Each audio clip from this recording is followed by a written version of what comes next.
you happy about some of the things y'all were able to do game one against Shai? Obviously, y'all throwing a whole bunch of bodies at him, doing different things.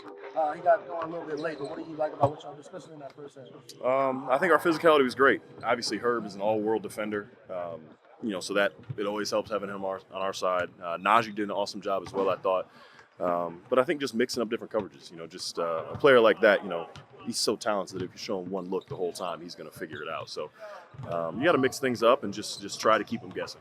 To that, what can you guys kind of do to kind of help Brandon get going and kind of free him up from Lou, who's basically doing the same thing? Yeah, again, Lou is he's an unbelievable defender. He's you don't get that reputation by accident. So we got a few things that we walked over, and obviously, if I were to sit here and delve into all the details, we wouldn't have the advantage tomorrow that we think we do. So, but we got some things that we ran over, walked through, and things that we think we can help spring BI and get Lou off his body a little bit. I think the league even acknowledged pretty recently that they're just letting more context go. What's it just been throughout 82 game season, and now the difference in just how it's called? Oh, this is basketball. I think last game it took me a half to react to to figure out what are they going to call, what aren't they going to call, what are they going to let go, and then second half it was football, and I love it. Oh man, I love it. But this is how basketball's supposed to be played. I feel obviously the minuscule contact and stuff like that, guys throwing their heads back aren't getting called as much, and even from watching the games last night, every game going forward, it's made the games really fun and competitive. So I'm a fan of it. Yeah, I wish we could keep this all year long. And how different are they from other teams the way they constantly look at the kid Shai switches on the perimeter?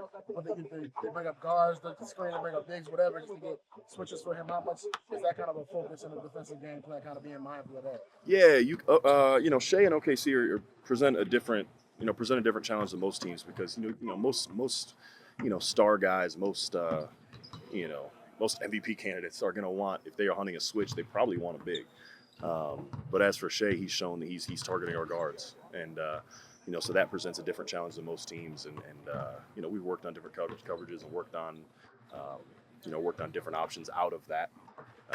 But that's kind of what sets them apart from different teams and frustrates teams. So I think it's good that it's a 7-game series and we get a chance to react to some of the punches they threw, and likewise they get to do it for us. So. Like I said, if I were to give you all the details, I would feel less confident going into tomorrow. Speaking of being reactive, this team has been really good after tough losses, specifically on the road. How do you guys stay balanced and be ready to play after a tough loss? Yeah, it's resiliency. This team is, since Willie got here, that's been the story of this team. They started 1-12, and then it's been just kind of steady improvement. Obviously there are ebbs and flows, but it's been steady improvement, and that's the story of this team. It's we lost a tough one. But, in the grand scheme, number 1 seed beat number 8 seed on their home court to open the playoffs. That happened in every other series. That also happens, that's what's supposed to happen. So we're not overreacting to anything. We feel really good about the position we're in. Giving up 94 points to a team on their home court should be enough for a win. We make a few more shots and we'll be in a better position. So we're fine. We're just fine. Sweet, guys. Thank you. Sir. Appreciate you.